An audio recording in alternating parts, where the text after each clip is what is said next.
Mahabub Nagar MLC ఎన్నికల్లో BRS ఘన విజయం సాధించింది. స్థానిక సంస్థల ఎమ్మెల్సీ ఉప ఎన్నికలో బీఆర్ఎస్ అభ్యర్థి నవీన్ కుమార్ రెడ్డి గెలుపొందారు. కాంగ్రెస్ అభ్యర్థి మన్నే జీవన్ రెడ్డిపై 109 ఓట్ల తేడాతో గెలుపొందారు నవీన్ కుమార్ రెడ్డి.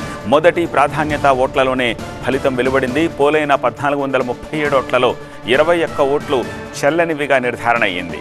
బీఆర్ఎస్ 763, కాంగ్రెస్ 652, స్వతంత్ర అభ్యర్థి 1 ఓటును సాధించారు.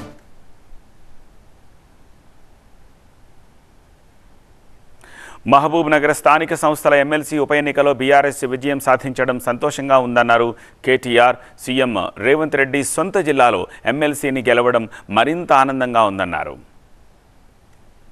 మహబూబ్ నగర్ జిల్లాలో జరిగిన స్థానిక సంస్థల ఉప ఎన్నికల్లో ఇవాళ బీఆర్ఎస్ పార్టీ అభ్యర్థి నవీన్ కుమార్ రెడ్డి గారు గెలిచినందుకు వారికి ముందుగా హృదయపూర్వకంగా శుభాకాంక్షలు తెలియజేస్తూ, ముఖ్యమంత్రి గారి సొంత జిల్లాలోనే ఈ గెలుపును అందించిన మా గౌరవ ప్రజాప్రతినిధులందరికీ, మాజీ ఎమ్మెల్యేలకు ప్రతి ఒక్కరికి కూడా పేరు పేరున నమస్కారాలు.